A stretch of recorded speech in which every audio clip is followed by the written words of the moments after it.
So someone is telling you like how like profound and emotionally moving this piece of media was to them, and you just sounds like projection, sweetie.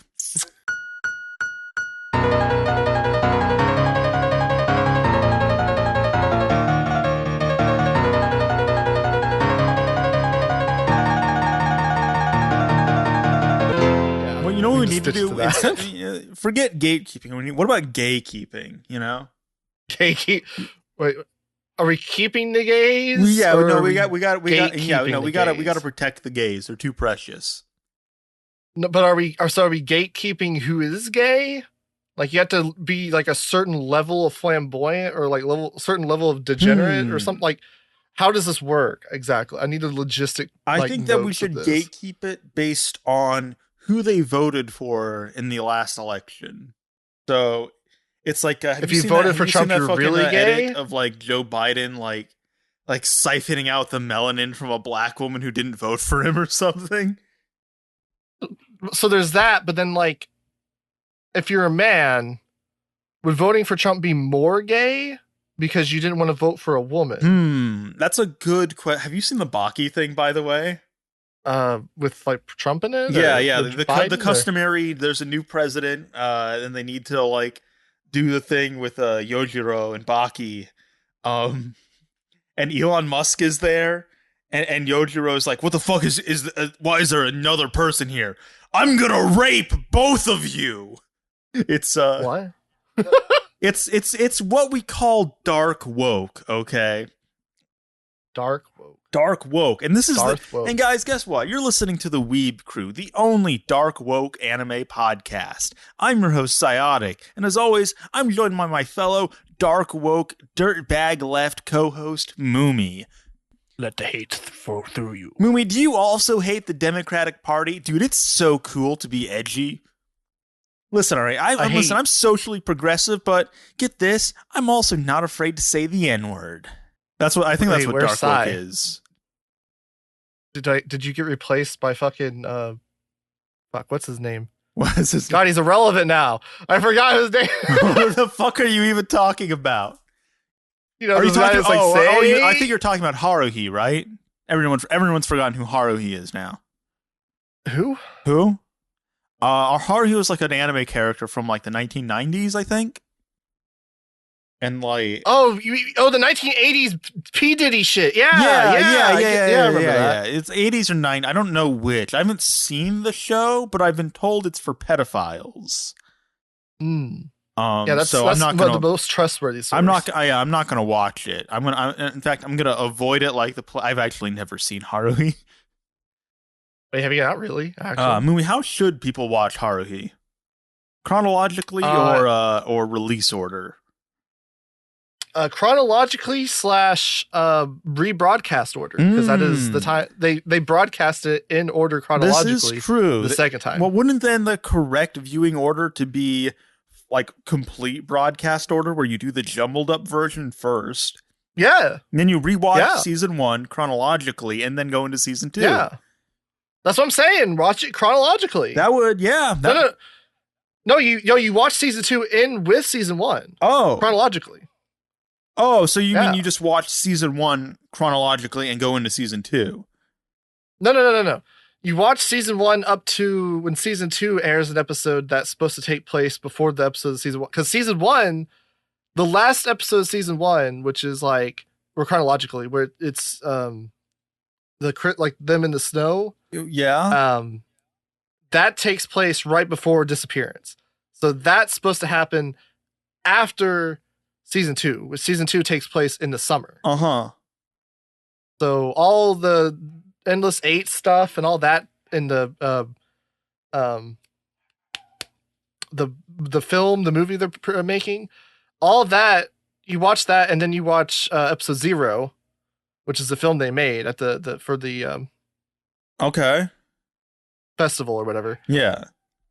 And then you watch the last episodes of season 2, and then you watch the rest of season 1. How long would it take me to watch every possible like order of Haruhi? That's like, I think somebody I think somebody actually did the math on that. I think Yeah, that's well, like a math. it's like I think Haruhi may be like the only anime to have ever like had like a inadvertent scientific contribution, because it's called like super permutations or something like that. Yeah, like every permutation is like infinite or something. There's infinite permutations of how you could watch it, or like it's No, it is finite, and they were able to establish like either an upper or maybe also or just like a lower bound for like how many permutations of like how many different Haruhi watch orders there are, and like how long it would take to theoretically watch every Haruhi watch order. And has ended up being like an important contribution to mathematics. yeah. So See, this is why people can't forget about Haruhi. this is She's true. Like, I important mean, to people mathematical talk history. about the influence of like Astro Boy and Evangelion. What have they offered to science? I don't fucking think anything, actually. Is there something named after Shinji? No. No, I can't think of anything. So, like, I think Haruhi, in that sense, is the most important, influential anime of all time. It's spanned broad past anime and is now into the real world. Yes, in science. Into the realm of mathematics. People tuning in are going to just be like, what the fuck are these people talking about? These guys sound like assholes, and they would be correct. What other Twitter drama do we have to discuss, Moomy? I don't know. Are we discussing Twitter drama? I thought we were going to discuss like actual anime. We should probably discuss actual anime today, honestly. I'm sick of Twitter drama. We've done like what, like 2-3 like the past 2-3 episodes have been about that shit, and I'm like, I don't care. I don't want Twitter drama. We'll come back I just in want like to be 6 happy. months when something interesting has happened again. I don't want to be horny. We need like a new season of anime to be controversial or something. Oh, that was one thing. Like people said like Spy Family was like heteronormative or something. So heteronormative it like hurts.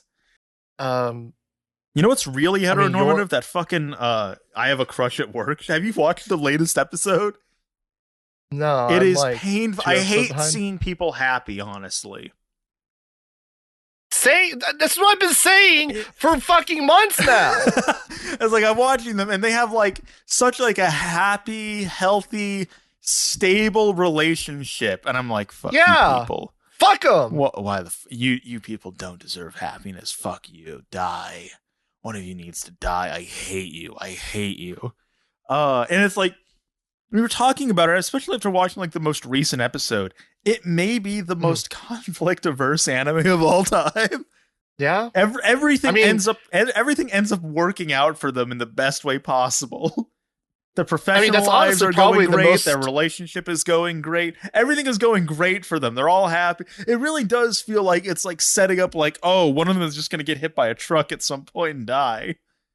That probably is the most realistic scenario for like because like, oh, generally, are you telling me people's real lives are not as dramatic as a fictional story?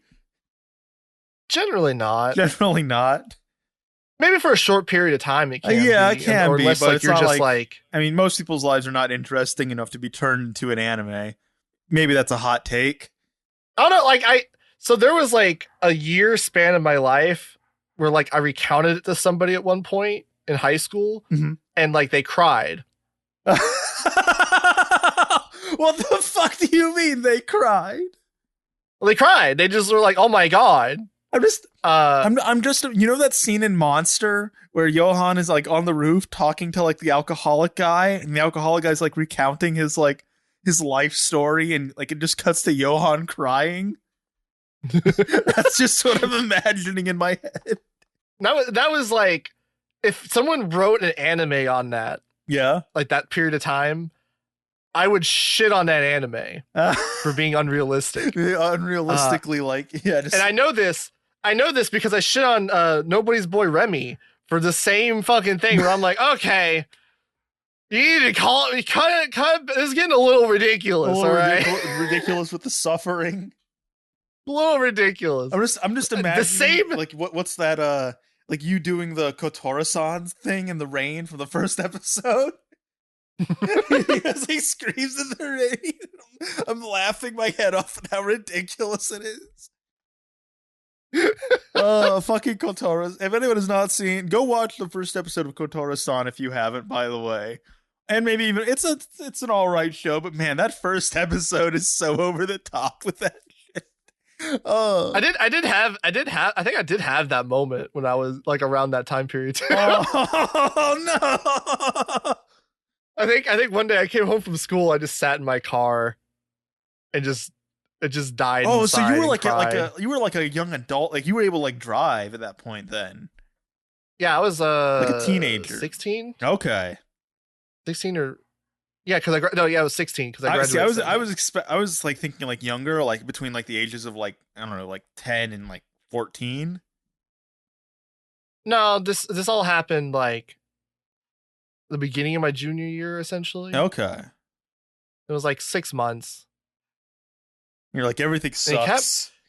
It just kept tumbling down, and it wasn't even shit that like would generally happen directly to me. It was just like shit that was happening around me, and just like I don't know, it just sucked. Won't get into it because it's not anime. Is it one of those things that you look back on and you're like, and are you like, oh, that's like that was actually like fucked, or do you look back and you go, man, I was fucking overreacting?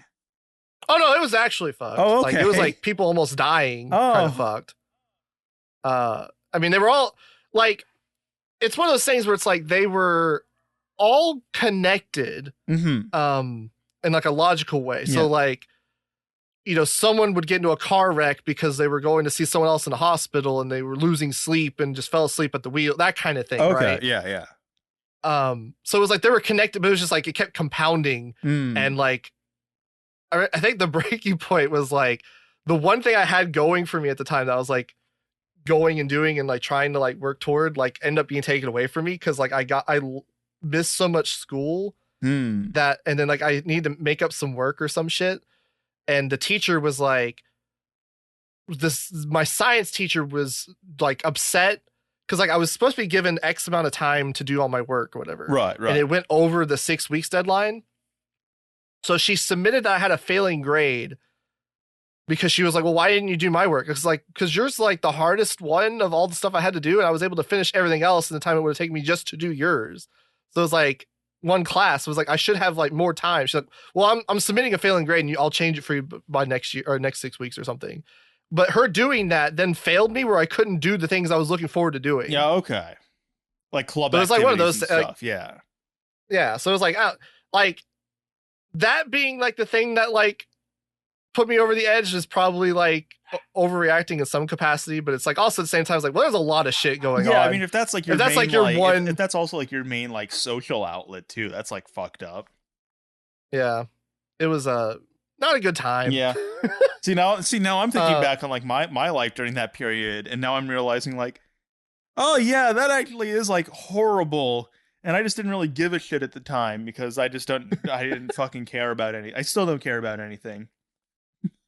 I think I might be, I think I might be emotionally stunted. Oh, I went through that. But that was like a middle school thing. So like I actually had like put in some like effort into like improving on that. And then all that shit hit me after I did all that. See, for me, it's like, yeah, like I realized, like I look back on certain, like even when I first moved to DC, I think I've now realized that like, while I wasn't cognizant of it at the time, I think I was like really depressed and homesick when I first moved out because like I would just wake up and get ready for work some mornings and then like something minor would go wrong. Like I would accidentally like just, I don't know, break like a small thing or something like something incredibly insignificant would happen. And I would be like almost brought to tears by it. And I'm looking back at that now and I'm like, maybe I was a little emotionally maladapted for like that like first 6 months of being in DC. And I'm only now realizing, be like, maybe I was depressed. Maybe I still am. They do say that people have like a hard time. They do say people have a hard time like adjusting when like they move out on their own specifically. Yeah, because but like you like, don't have people in the house. it wasn't even like something I was like particularly like, oh wait, like I wasn't. I mean, I was stressed out in terms of like, oh man, there's so much fucking paperwork and all this like logistical. But once I was actually like moved and settled in, I don't know. I didn't really fucking like. To a certain extent, it feels like nothing in my life has ever really changed. Like I look like, Right. I mean, I know it must have, but at the same time, like I think about myself now, and I feel like I still think and look at the world and behave in a similar way to like when I was like 16 years old, like 10 years ago. And it's like, Yeah. Well, I think that's just because like you're basically who you are at that age. yeah. So like I don't feel like I've changed. I mean, I've changed. There's some ways I changed a lot. Oh and no, there's some yeah, ways yeah. I Again, just feel objectively, no. I'm able to like look at myself and be like, oh no, I'm absolutely a different person. But at the same time, I don't. And I think maybe it's just like a gradual change over time. It's not something I'm like I like am aware of in the moment, but like looking back over like significant time periods. Like if I look at like a picture of myself like freshman year of high school, I'm like, I used to be that person. It used to be me. That used to be me? I don't. That's not the person I see in the mirror anymore. See, thankfully, I don't have that. Like I can look and see like oh, I'm a little bit older looking, but I look like the same person. Right. Like people will see me and be like, "Oh, it's you." And I might. Well, be that's like, because you "Who also are still have the same haircut, whereas I've lost all my hair. True. I have the same flowing locks Yeah. I've had for almost 20 years. What does any of this have to do with anime, by the way? we can tie it back in. So Yeah, all right. do you think that you try to find yourself in any capacity? Because I remember Beatrice talking about this, where she said that she thinks she got really into anime like she did because she tried to find like answers for herself and her identity in anime. Do you find that to be the case for yourself? Oh God, no. I mean, the reason I feel like my reasoning, my rationale for getting into anime is completely different from so many. Like I got into it because there were hot girls in it. I can tell you distinctly. All right.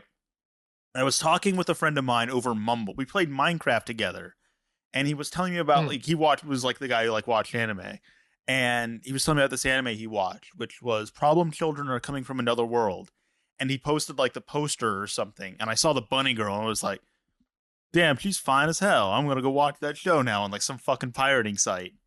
And I for like the first however many anime I watched, I basically just got recommendations from him. And that's basically what I was just like, I want to watch anime now, and then I did. And there's no emotional significance to anything. It's just something I kind of decided to do. So I bet like when did that change then? Because like I feel like that's not an uncommon reason to get into anime. People will get in for like when did I girls and really shit, start getting into anime? Well, I wouldn't say it like that, but like when did you start like really analyzing what you were watching? Yeah, where, so you're then trying to find answers. That would have been about 2013, and I was basically I was watching like just a lot of like ecchi stuff. So other shows would be like Aesthetica of a Rogue Hero, Rosario Vampire. Gosh, I think probably Elfen Lied maybe around that time, and Brynhilde Into the Darkness as well. Just stuff from that era. Maybe like a bit of like Kill la Kill or like Log Horizon. And then I think, when I started getting into seasonal anime, it was basically like 2016. Things like specifically ReZero would have been like the main one that I was watching every week, and I was talking about it on the My Anime List forums. And that would have been my main like social interaction when it came to anime at that time, like just talking to people on the My Anime List forum about that stuff. And that probably would not have been until whenever later, I'd say. I distinctly remember when that anime snob made a video making fun of Pseudo Steph's suicide attempt or something like that, and hearing about it. and I think I maybe was already like I think I was probably already at least aware of Trixie's my first exposure to Trixie's content actually had nothing to do with anime. It had to do, she made a video on why JonTron season 3 misses the point of YouTube. And I was like, oh, this fucking disheveled psychopath has interesting opinions. I'm gonna subscribe. It was on their After Dark channel, so I wasn't even aware that that was a side channel for them, and they had this like whole like main channel just focused on anime. And then I think I probably found Snob. Yeah, no, I think I would have found Snob through like her video, probably just like shitting on Snob. I probably actually like refound their channel because they also had a Death Grips video, like on why Death Grips is like the best band of the 2010s or something like that. So from there is when I saw that like Snob had like a Discord server, and I joined that and started interacting with people. So that would be like basically like my second like outlet for like interacting with people and talking about anime and stuff, and from there the rest is basically history. Damn, I'm sorry. Yeah, there's no it's not like I was like finding myself or anything. It's not like this was like something profoundly emotionally like resonant, or gosh, what was it the episode that we had William Chow on that like it ends with like this very like poignant moving thing, like him talking about like the good old days and like the store that he had, and like like all the friends from that time period. And I think it just ends with me being like, yeah, I started watching anime for the cute girls. I like the cute girls. Well, it's interesting because like I guess to tie this back into Twitter drama, like people it's been people I'm talking about like, oh, who it wasn't always cool to be into anime. People who into anime like were generally like looked down upon and stuff. For like the longest time. It's like only fairly recently that it's become socially acceptable to have seen at least some anime. Like I think I've talked about like my sister will be on like dating apps and stuff, like talking to guys, and they'll fucking like just ghost her once she said she hasn't seen any anime. Like she's like, yeah, I haven't seen any anime, and then she never gets any DMs back from those guys, which is really funny. It is funny to compare that to like when people are like, oh, someone on Twitter was like, anime would be acceptable when you can put that you like anime on a dating app. No, it's you like, can. People don't. You absolutely can. If anything, it's probably like a bit of a requirement now, if anything. I think Joe is also like, I think when we had Joe on for the first time, he talked about that even. I mean, you've had some interesting experiences talking to people about anime on dating apps. Somewhat. I don't know if I would say it's interesting, a lot of them, but just losing your mind, being like these fucking casual normies. They haven't seen Nanoha. Goddamn idiot! Get on my level, fucking tourists. So yeah, I think anime nowadays is definitely way more socially like acceptable, but it's also like, oh yeah, it's only really specific kinds of anime.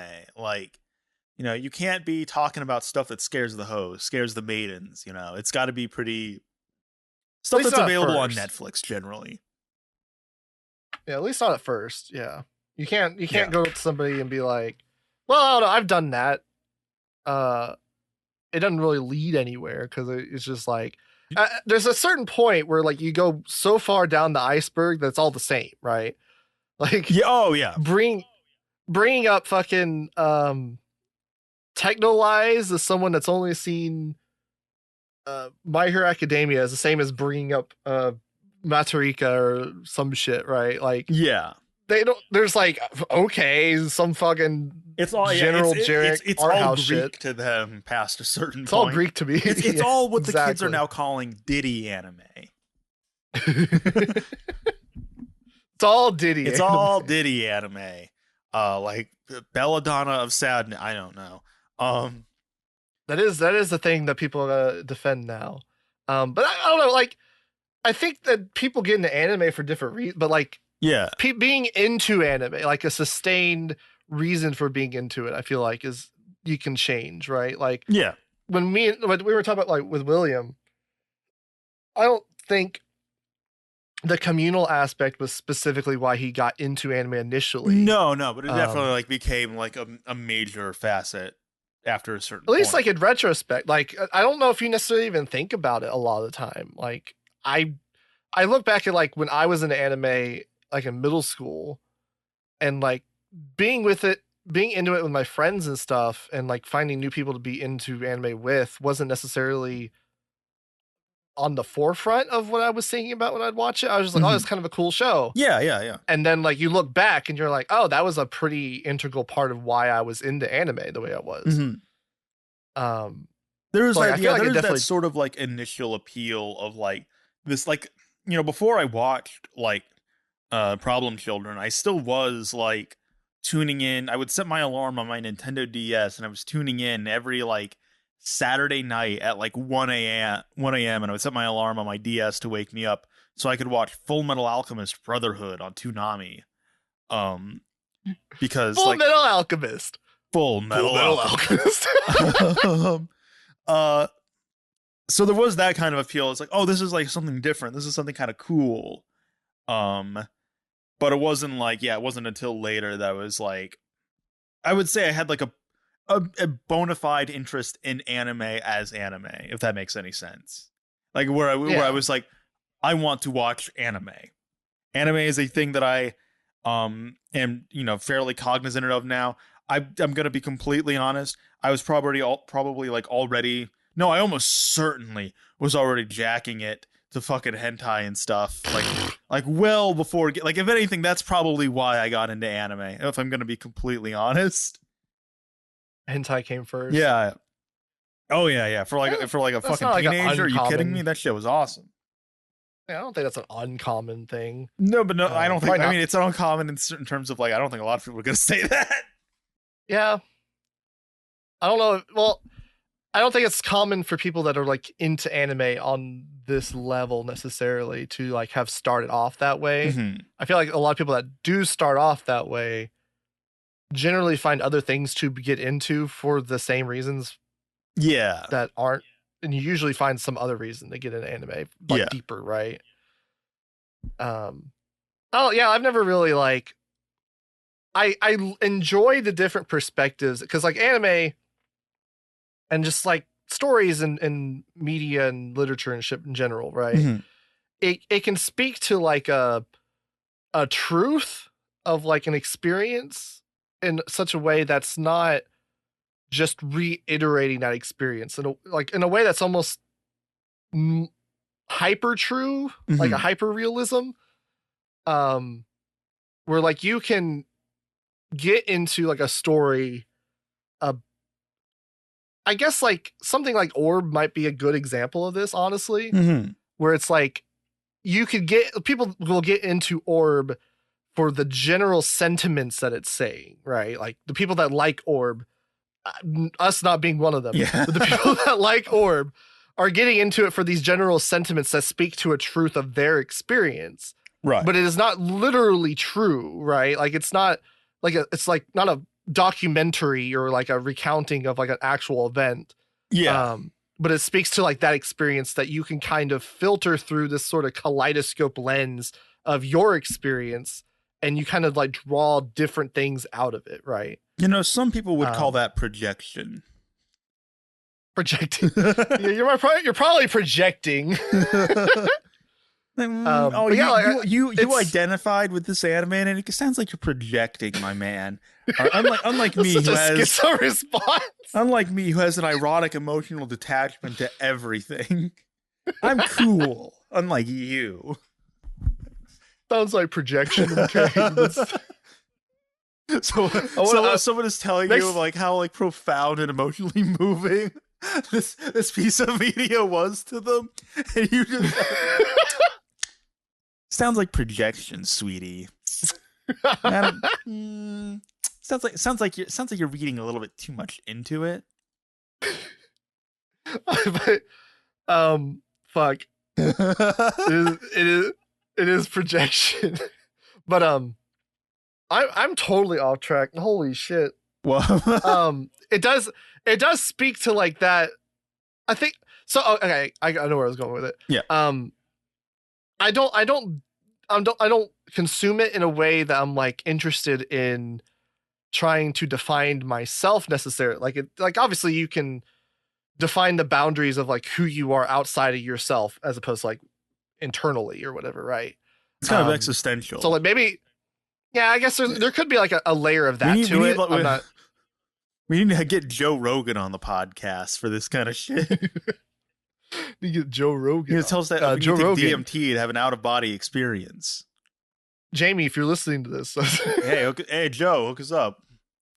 But not like so. Like there could be. I'm not going to discredit that there could be a layer of that to it. There could be.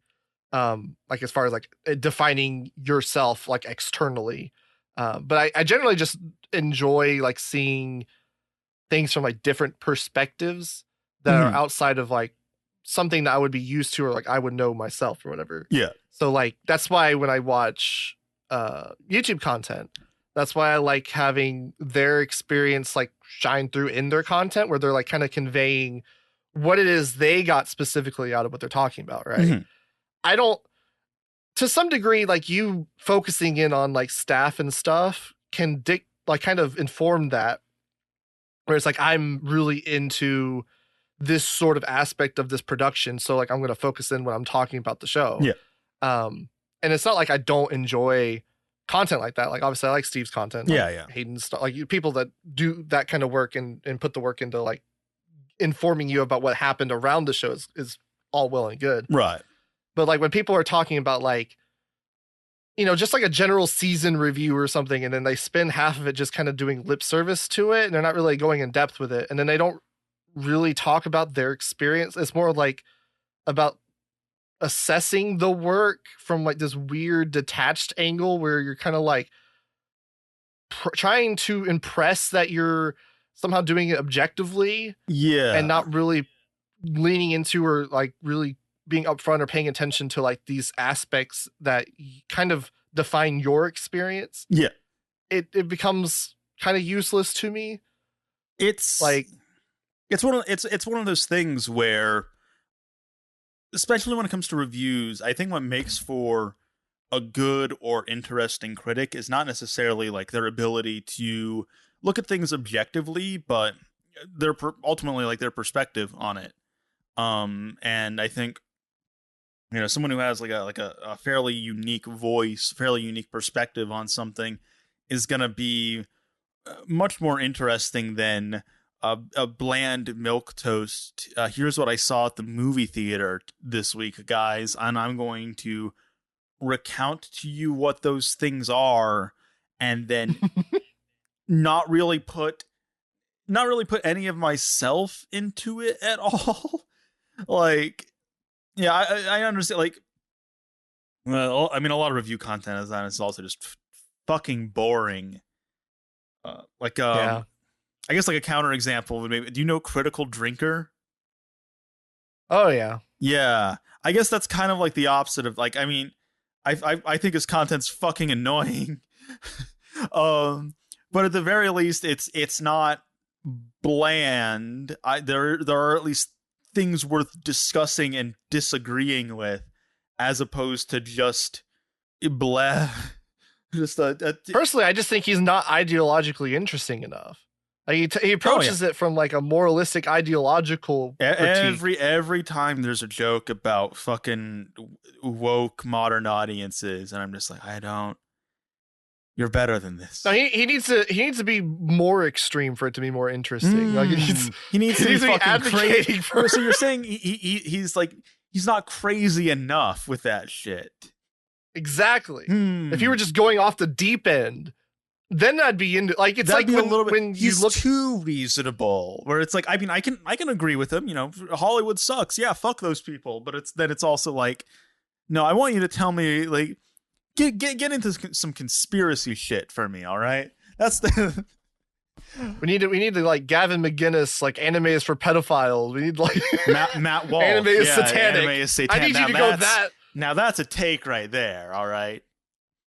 We need to go deeper with this, okay? I can't get anything out of this fucking fence sitting or woke fucking I bullshit. think No, he no, did no. watch You need to Critical Drinker did watch like Attack on Titan somewhat recently, and I think he Oh liked it. no. But he had, but, you know, it also came with like the baggage of like weird takes about like anime is not afraid to tell stories where heroes are heroes and villains are villains. And I'm watching the review, listening to the video, and just thinking to myself, see what you mean? Attack on Titan is not the case example for that, buddy. I can see how you would think that for the first season, but oh boy, you're in for a rude awakening with how it takes Aaron's character and stuff. Heroes are heroes and villains are villains. That's what anime is famous for. That's what anime is famous for. Unambiguous conflict, like Frieren. It's definitely not like people don't know Naruto for like, I don't know, talking to people and redeeming like Hitler or some shit. That's definitely not. Yeah, definitely not. Definitely not what anime is. Naruto definitely does not do the Steven Universe meme of like they're talking to Hitler. Talk no like, jutsu. Steven, I think we're gonna have to kill this guy. You know, it's a problem. It's a problem when people make content and it's just this mundane milquetoast, just going through the motions kind of stuff. It's like, hey, do you want to review some anime that we've been watching this season? You want to talk about some stuff? Let's talk about a Mecha MD. Let's talk about we just watched a Mecha MD. Watch episode 6. We're like halfway through the show now, and I think I hate it. It sucks.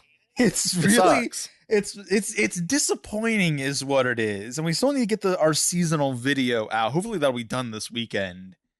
Where I'm like, I wrote that having only seen I did write that actually recently. What am I saying? But he wrote 5 episodes. Yeah.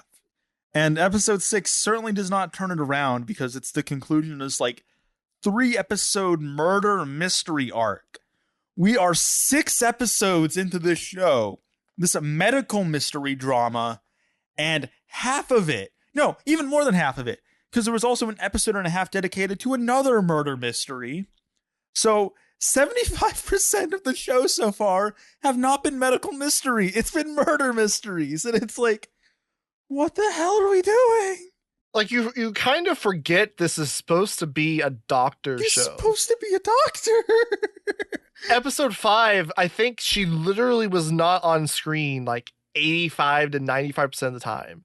Like it was like focusing on like her assistant and he was running around Watson doing action shit. Is arguably the main character of the show. He basically is on everything. She's basically like Sherlock or House. Yeah. Yeah. I mean, but like she's more Sherlock because like she just keeps solving these like crimes. It's like, why aren't you just a detective? Yeah, why aren't you just working for the police? You're solving these crimes for Columbo anyway. It's like you're not. But even then, like, the comparison to like Sherlock or House is like she has no character flaws. Her character flaw is like she's kind of weird and walks around barefoot.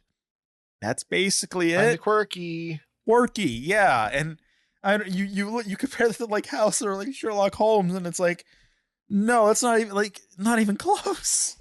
She should just be like House, where she's just like a deep-seated asshole. It's like, if she was just a fucking cunt, if she was a fucking bitch, then yeah, that would be something. But she's not. She's not really. She's never rude to anyone or condescending or like a smartass. Or she's kind of a tsundere. Yeah, but not even like a strong tsundere. If anything, the atheism stuff from Orb would be better served in this show as a character trait for Dr. Ameku, because that would then at least make her somewhat more like House. Can you imagine like she's just like at someone's deathbed and they're like, oh, I can't wait to see Jesus, and she's just like, Jesus isn't real. Jesus isn't real. It was a conspiracy by the Romans. I bet you also think that the Earth is the center of the universe. What? No. Why would I she's think like that? tying like a knot in the patient's IV. She's like, that's what your Bible says. There's like a whole like debate, like theological debate. Well, that's That literally what Dr. House does. That would go so much harder. I mean, in like I a would show also like a say Dr. Mecha House gets team. much more credit for Mecha than even Orb, because in House it's like he's not treated as being solely it recognizes that he has an asshole view of religion, whereas like Orb is just like up its own ass with no self-awareness. Yeah. Like you've caught up significantly more than me. I still need to like sit down and like watch a lot of stuff, but like fuck, dude. it's rough. not been a good experience. Yeah, I mean Like the most recent... you talked about it in like the video we did where it's oh like yeah the show, I forget the exact quote, the show that's in so it's very concerned with the obsessed immutable with nature like of the truth. nature and like immutability, like stuff that is true no matter what like ideology or doctrine or religion or any of these things say. There are immutable facts about the world that it doesn't matter. It's true nonetheless. And the show is just straight up fucking lying about and like just telling like a completely fabricated history of stuff, which to a certain extent, okay, fine. The characters in the show do not need to be historical figures, but at the same time, the way that like the church is portrayed, religion in general is looked at, the discussions that the show has about these things, or topics of like, there's that who's the woman that's like an astrologer, and then like the guy that she's like working for takes credit for like all of her research or something like that. And the way it's presented or something? is so Yolita? like just black and white. This guy's a terrible fucking asshole kind of thing. And it's like, what are we doing? Because there's a way you can handle that kind of conflict that is more interesting and gives a little bit more credence, a little bit more good faith towards the guy and his perspective and his motivations, rather than he's just a sexist asshole and people in the Middle Ages all just hated. It kind of almost treats the Middle Ages like the fucking Handmaid's Tale or something. Yeah. And like there's so much more interesting show here, because like yes, if they had handled it with like the nuance of that time period where you actually have people that have like dedicated their lives to this like, and you could mount way more Earth-centric like, model. like these fucking like straw man critiques, if anything, just kind of like detract from any actual like legitimate criticisms people do have of the medieval Catholic Church. Yeah, it's funny because like this takes place, it's taking place alongside like the Protestant Reformation, which by the way, if there was anyone being fucking burned at the stake during the Protestant Reformation, it's not heliocentrists. I'm just putting that out there, that no one was being burned at the no one's being hunted down because they are saying that the sun is the center. Even the Catholic, you had people like the Pope being like, yeah, that could be used, that could at least be useful for like predicting certain dates and stuff like that, because the show completely just does not seem to acknowledge the fact that scientific research during the Middle Ages through the Renaissance was primarily financed and backed by the Catholic. Like every major observatory in Europe at the time would have been operated essentially by the church. Well, hell, that goes to like modern day almost. Like most universities were funded by churches, in religion and shit.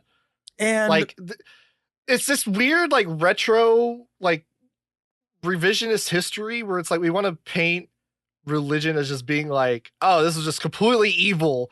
It's like, no, there was a lot of good that came with it. Yeah, no, like, I'm an atheist for context. I'm also not a big fan of organized religion. But at the same time, it's like, what are we doing here as well? It's not a black and white issue nonetheless. It feels like the anime, and I guess by extent the story is approaching the setting with the mindset of that one fucking like Reddit meme where it's like scientific advancement over time, and scientific advancement in this context is solely centralized around like the Europe, and it's like Yeah. it's going up and up and up and up and up, and then it's like, oh, this is the hole left by the Christian Dark Ages or whatever. And just think, we could have been exploring the outer singularity by it. Has that energy to it with how it portrays the Catholic Church and its relationship with like science and technology. Yeah, they came up around, like, I think there's a good argument to be made that like religion is what fostered a lot of the sciences initially, because like they're like trying to understand. In a lot of ways, it is impossible to separate religion from philosophy and scientific advancements. Like, and from a historical context, these things are deeply like intertwined. It's not like they are just like in combat with one another, and the church is constantly trying to suppress new information coming out because they're just like, don't ask questions, just read the book. Like that's never really been church doctrine. Even like the new kind of like movements where it's like, oh, the earth is like 6,000 years old and Oh no! Like that's kind of a newer thing. Young Earth creationists fucking love dinosaur bones. They constantly try to fit that shit into like their weird theories and stuff.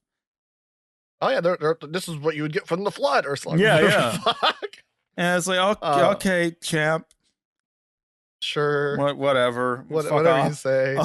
But that's like a newer, like, generally it's been like trying to understand the universe and be like, this is all God's create. This is what God, the laws that God has put in place and stuff. Like that's generally what science has been alongside religion. That was like Newton's whole thing, basically. Sorry, I didn't hear what you said. That was like Isaac Newton's whole thing, basically. Oh, yeah. I mean, that's what a lot of scientists were. Yeah, like Descartes. Yeah, it's just funny because like it is like a newer thing that we have like completely divorced. Where it's like you have like some religious sects that are just like, oh, just completely anti-science. Oh yeah, well, and then that also largely emerges out of like American evangelicalism. Yeah. Not the Roman Catholic Church.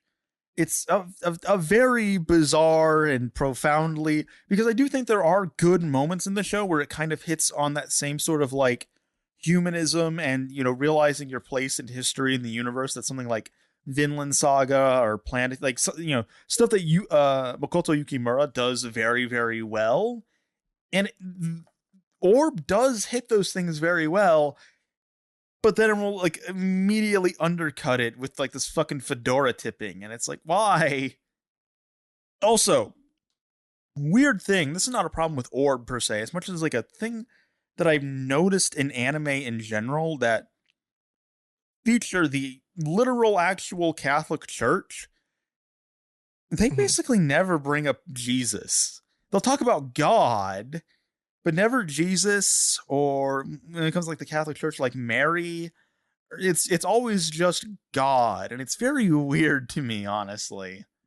It is anime, like, but it's not even like stuff that is like critical of like. I watched Naoko Yamada's latest movie, Colors Within. Wonderful movie, very nice, just relaxing movie, and that movie takes place primarily in like this like Catholic boarding school in Japan. Right. And like, you know, the main character is obviously religious.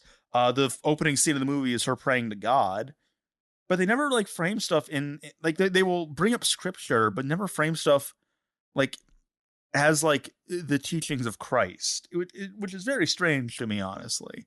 I wonder if that's like from a Japanese perspective, is they don't really have a firm grasp on how important maybe how is.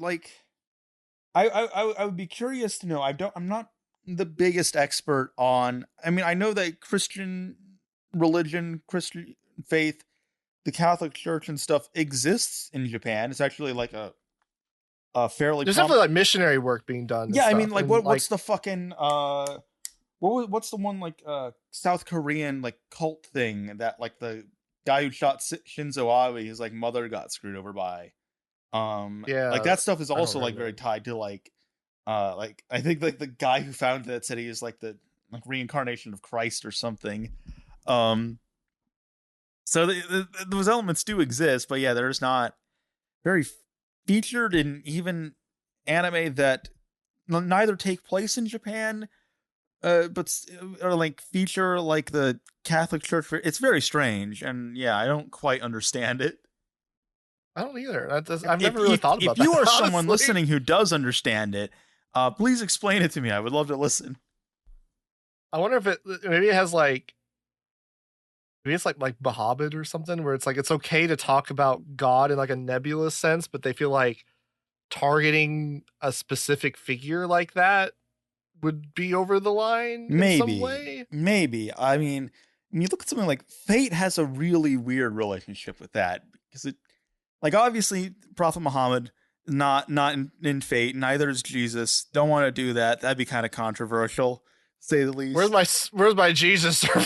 You know, I mean, Jesus is one thing. The Prophet Muhammad is a whole other in terms of like it shouldn't be like depicting him. Uh, Are the servants supposed to be dead? I don't know. I don't really know. Like when you get into like Fate Grand Order, I don't know who qualifies as a servant anymore.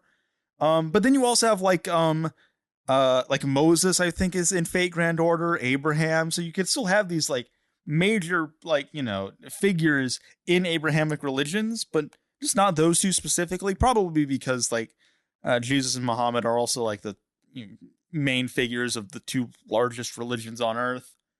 Uh, I mean, I guess there is Rocky. Saint Onisan though. Saint Onisan, yeah, he hangs out with Buddha. Hangs out with Buddha. Yeah, that's cool. I think I've never seen anyone say a bad thing about Saint Onisan. Honestly, I think everyone looks in and goes, yeah, that's good. That's cool.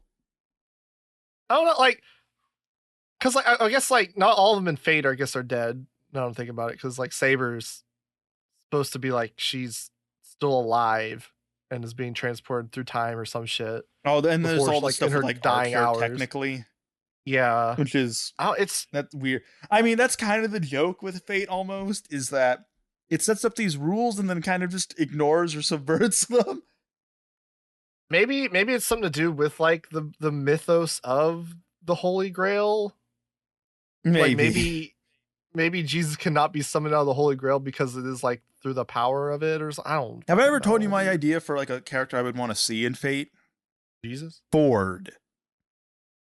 And I want him to Before- have I want him to have the same ability as Gilgamesh, but instead of swords, it's cars.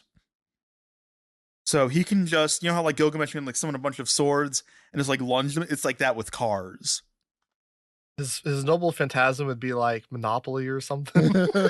Just it's He literally just like just sucks out all the fucking mana. it's literally just like the Motor City factory production line. So it's all the cars that he's like mass produced that he's just able to weaponize. That would be It's like awesome, wouldn't it? it's like an endless stream of cars being used as like a fucking attack. Yeah, that would be the fucking coolest thing ever. I don't know how that would work. I think that sounds really stupid, but that would be kind of I cool. mean, it's fucking Fate. Yeah. Like, I mean, I mean, not. I don't want to say all of Fate is stupid, but it's allowed to be goofy. It's a lot of you got some You can have some silliness as leeway. a treat. You know, you can have like your Carnival Phantasm and stuff. I feel like one show we should talk about Hmm. Zenshu. Yeah. I mean, I think That's you are definitely way more into Zenshu than I am. So go off, King. oh yeah. Well, like I feel like people have been very critical of it because I feel like when I talk to people about it, they we're engaging with it on different levels. You are, yeah, you right. you are Zenshu's strongest soldier. It feels like. Right now. Like Maybe even something like Shumatsu Train, if you know, people generally liked, and then you know you just got really into it. But yeah, Zenshu is much more. I mean, I don't dislike the show. I'm just not particularly enamored with it either. well, yeah, because I think like the problem you have with it is very similar to like what a lot of people, where it's like you're not engaged with the fantasy elements of it, it right? Like as very like a much reminds me of something like Heike Monogatari, where it's telling the story through the lens of this like outsider's perspective, but I'm not, and they themselves are obviously like invested and interested in this story, but I am not. Like I think we talked about this like after watching like I don't like the second most recent episode or whatever, where I was watching this, and it's like we're learning more about this world, about these characters and stuff, and I'm realizing, oh yeah, I could understand why in universe, in the context of the show, the anime movie that the world is based on was fucking hated. Because it's revealing information that was not technically in the movie. I think. But yeah, she was like integral about nonetheless, and it's like, oh, that was just never explained. Yeah, I would fucking hate that movie too. She's talking about like the motivations of one of the characters. She's like, oh yeah, we were never really given an explanation why she betrayed everybody. Yeah, and it always like stuck with me. And I think that's like an important aspect of the show, because it's like, it's not necessarily that this is like a great story. It's one that just stuck with Natsu, right? Yeah. So she's like really, this has left a profound impact on her and like led her down the path to becoming an animation director, right? Yeah. But I think it's established from episode 1 that A Tale of Perishing, the movie that she is in, is a bad movie. Yeah. They're like, oh, it's critically panned, and she doesn't really even like try to like excuse it, right? She's not like, oh no, people think it was bad, but it's actually really good. No, she's like, everyone hates it, but like I really loved it or whatever. Like, it left its profound impact on me. Yeah. And in the most recent episode, there's like this flashback, and it kind of like goes through. It's approaching it from like a first love perspective. So it's going through people that fell in love with Natsuko for their first love or whatever. But as you're going through it, you see like it does a really good job in characterizing Natsuko from like their perspective. Where like we see that she's very detail oriented and she wants to like really understand something. So in the second little vignette where she's like, she wants to draw, like she's been practicing drawing for like years at this point. Like she's in middle school, but it's been like 2 or 3 years since she started drawing. And she wants to draw someone running so fast that they're leaving like an after image, but she can't understand it. Yeah. Because she's like, the way she approaches drawing, she's like, I have to understand how this thing is happening. So like, she's like watching people's like Adam's apple move up and down, like repetitively, so she can understand the actual motions of it and inside and out. So she's like trying to get this kid to run so fast he leaves an after image, so she can like understand that as a motion, right? Like how fast you would actually have to move, the strain it would put in all this. So her being so into A Tale of Perishing and leaving such a profound impact on her makes sense, right? Because she's like, oh yeah, trying to understand these like things that have just been left open, and they're like things that she's like searched for an answer for and couldn't find. And it's just it goes with her all this time. I mean, I can relate to that. Like going back to what we were talking about earlier, getting into anime. When I watched Problem Children, you know, that's like a show from 2013. It's 10 episodes long, and the light novels continue well after that. It's never gotten a second season. So there were things in it. I distinctly remember, you know, after I finished the show, I would go on like the wiki and then just like read like all the stuff that like happens afterwards, all like the reveals and like world building and stuff. And I mean, I don't think anyone fucking even remembers Problem Children, really. No one getting into anime nowadays is like going to be going back and even aware what that is as like a must watch of 2013. But you know, it's definitely still something that, you know, means quite a bit to me because of like the context and when I watched it. So stuff like that is like that's definitely interesting. It's just it just doesn't hit as hard for show. Me specifically when it comes to Zenshu. Sure. I think it's like, it's built into the show. Like it's aware of this. Yeah. So like you have moments where she's asking to go back in episode 2 because she's like, I don't want to start hating this show because like now I'm engaging with the characters as like people and like getting this firmer understanding. And she's like, oh no, fucking Luke is a sexist. Like, I don't need to like be around these people and like engage with them on a level that's outside the movie or whatever. But now it seems like we're kind of approaching like this kind of debate where like you have the creator as like this avatar in the show, and she seems to like be the reveal of like the most latest episode was she's like Natsuko is like, is this a tale of perishing anymore? Oh, who cares, right? Like she's changing the show in such like in the movie in such a way that it's almost unrecognizable at this point where she's like, is this even what I enjoy? Like what is happening now? Oh, who cares or whatever. And then like the author is like, yeah, no, it's not. Like it's not that's where it ends or whatever. Yeah. So like we're kind of getting into this like interesting debate of like how you engage with media, what media means to you, how much of that ownership of the media is like you as a viewer, how much of that is the ownership of the person who had the vision and created the thing. It gets and, into like, this doing and this is not a topic I understand particularly well. I've tried researching into it. And it's kind of hard because the term seems to have multiple different uses in different contexts, but this idea of Sakaikan, which in the context of what I'm talking about is particularly relevant even in video games, which is this idea that outside of the context of the story, outside of the context of what you are experiencing, you get a sense of like there's like a broader world out there that is still operating outside of the context of the frame. Right.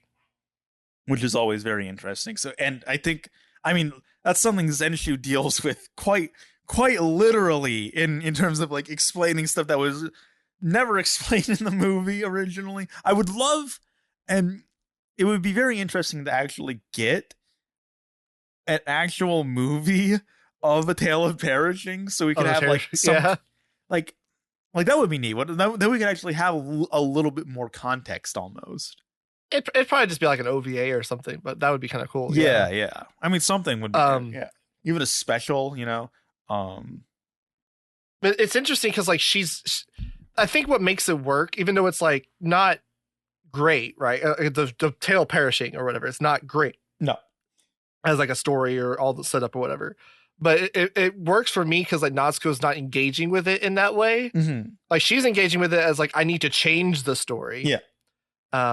But like as she's like engaging with the characters, she's like, oh look, I haven't been able to see you at this angle before, and she's like hyper focusing on like her being able to see them as like 3-dimensional people as opposed to like just character sheets and what she's told is what they look like, or you know, stuff that she's having, like she's engaging with it and like deconstructing and breaking down these things that she's able to actually now see in person, which is cool.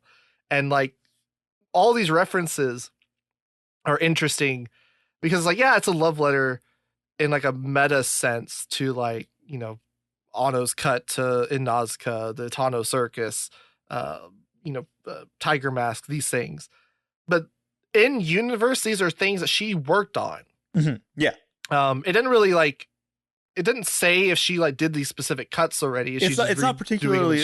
Yeah, but I mean, this is something that this isn't even something that's particularly like overtly told to the audience as much as something that we've kind of just inferred, more or less. Yeah, because the studio she works in is like has these posters of the stuff she's drawing, and like the first episode, we get like a recounting of like all the different stuff that she's done, and we can kind of we can piece stuff together, you know. Yeah. So it makes it this interesting kind of meta theme going on, where she's drawing these things like the things that she drew in her real life, in her production as a director, as an animator, in response to things that are coming up in A Tale of Perishing. Yeah. And so it's almost like everything she's kind of done in some way, in some facet, has been a response to these things that have like come up in A Tale of Perishing. So like her trying to understand this aspect might have led to this directorial decision or something, right? Yeah.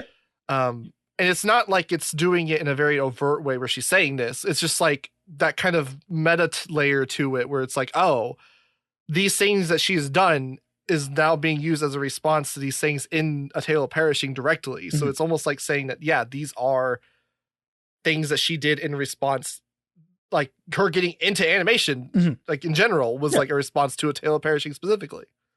It's interesting to look at this show as well, just from the perspective of anime, because obviously the show is very celebratory of animation as an art form.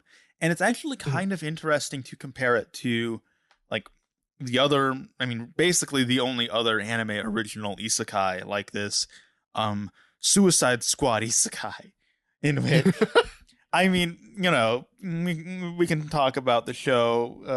You know, it's not the best show not the best isekai. I liked it a fair amount, and the reason I like Suicide Squad isekai, probably more than a lot of people, is because it's kind of a Sakuga fest. Show is like a little bit. Show is like very. You get a lot. Like every episode, it has at least one really interesting cut where it comes across like the key animator was basically just given carte blanche to approach it however they really feel, and it didn't necessarily matter whether or not their styles like jived with how the rest of the show looked. And I think that's fucking awesome. I think that's great. I think more stuff should approach things like that. So it's interesting to then look at like Zenshu, and it's also, you know, has a pretty pronounced focus on every episode. Basically, we're guessing like what's going to be the animation thing that she's going to whip out this episode to solve the problem. And I think it was interesting. Was it episode 6 where she just draws stairs? They were kind of like, yeah, we were kind of like, that's odd. But like when you look at it, it ties into like what they're going for, because like in terms of like her character arc for that episode, yeah, well, like there's the obvious level where she's like the whole thing of like cooperation. Yeah, you can't. But even like on your own. But even from like a Sakuga perspective, it makes a lot of sense, because it's like she's drawing something that only she can do. Not that like nobody could draw stairs or whatever, but in the context of the show, no one else is going to be able to put these stairs or whatever, like get them where they can get up there. So she's drawing something that only she can do, so that she can highlight someone else's talent, right? So like you get instead of the Sakuga like Itano Circus or whatever, you're getting like what's it called? The After Effects, like the fucking saber Excalibur shot. What we were talking about a couple of weeks ago in terms of like the kind of animation that people are just like they can look at and go, that's great animation, holy fucking shit, versus the kind of animation that maybe isn't necessarily like immediately like stunning, but you look at it more and you think about it and you kind of go, this is kind of insane to like look at this, even if it's not necessarily like super flashy or whatever. So you look at like, you know, the first couple episodes of Zenshu, it's like all these like big spectacle moments and stuff. You get Gurren Lagann references, Eternal Circus, Nausicaa, all these awesome things. But that's also not all animation is. We'll probably do an episode in the coming weeks as well, where I do want to sit down and watch some graduation shorts, because those have been coming out recently, because we're in graduation season now. In Japan, yeah, in Japan, for context. So I'd like to like just sit down and talk about and recommend some of those, since I'm a big fan of just independent animation that you get on YouTube in general. And one of the interesting things that you'll get a lot of the time on YouTube, it's just really mundane stuff. People practicing things, people trying out different, like someone is like trying to figure out how to properly draw like an object rolling down a hill. So then, you know, they are like animating that, and it's very, very simple. And then, you know, they just put it up on YouTube. It's just kind of like a thing they did. And, you know, most animation that you're watching, you're not thinking about is kind of the thing. You're not thinking about a character running upstairs. You'll think about the goddamn Etano Circus. You're not going to think about a character running upstairs. Even if the character running upstairs from an animation perspective is as challenging and difficult and technically impressive as, like, you know, the big flashy boom boom stuff.